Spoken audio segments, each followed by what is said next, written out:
कौवा और बत्तख। एक बत्तख और एक कौवे की दोस्ती हो गई।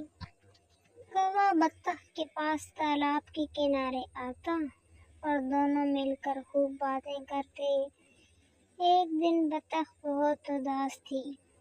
कौवे ने इसकी खैरियत पूछी तो वो बोली, मैं इस तोते के बारे में सोच रही थी जिसने मुझे आसमान से नजर आने वाले मनाज़र से आगाह किया। अब मैं सोच रही हूँ कि मैं कितनी बदनसीब हूँ कि अल्लाह ने मुझे बतख बना दिया।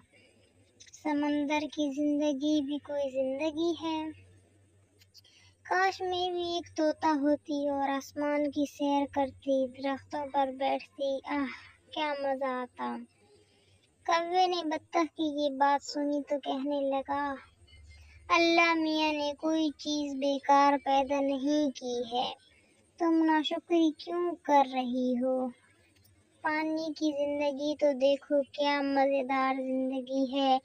अगर आसमान से जमीन का नजारा दिलकश पुरकशिश है तो तालाब के अंदर के रहने का मजा भी कम नहीं है।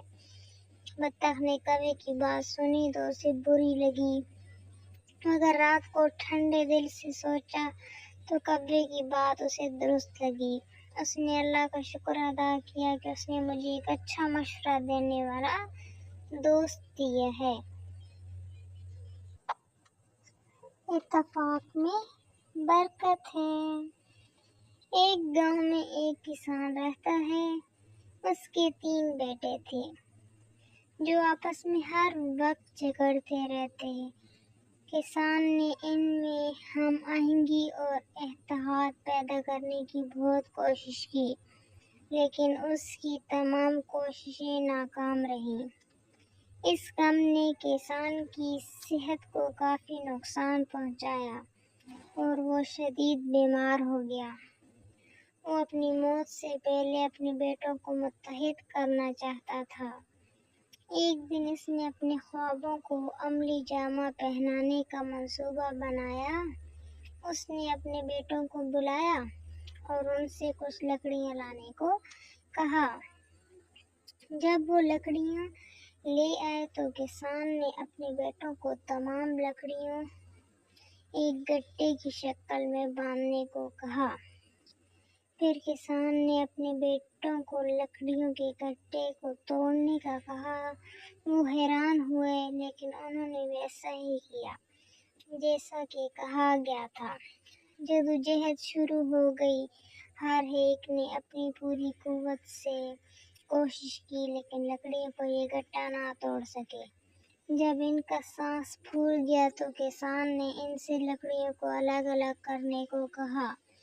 इसके एक बेटे ने लकड़ी को एक दूसरे से जुदा कर दिया। फिर किसान ने अपने बेटों से दोबारा एक एक करके लकड़ियां तोड़ने को कहा, लेकिन इस बार उन्होंने ये काम बआसानी कर लिया। किसान उन्हें सबक सिखाने की मुनासिब सूरत हाल पैदा करने में कामयाब हो गया था और अब किसान ने उन्हें नसीहत की कि इत्तेहाद में ताकत है। जब तक लकड़ियां एक दूसरे के साथ जुड़ी हुई थी, उन्हें कोई भी नहीं तोड़ सकता था, और जब वो एक दूसरे से जुदा हो गई तो उन्हें तोड़ना कोई मुश्किल काम ना रहा।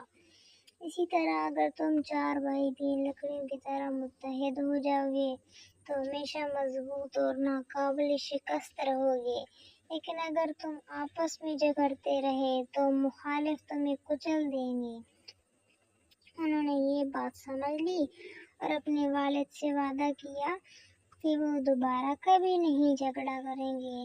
नतीजा, इस कहानी से हमें ये सीखने को मिलता है कि इत्तेफाक में बरकत है।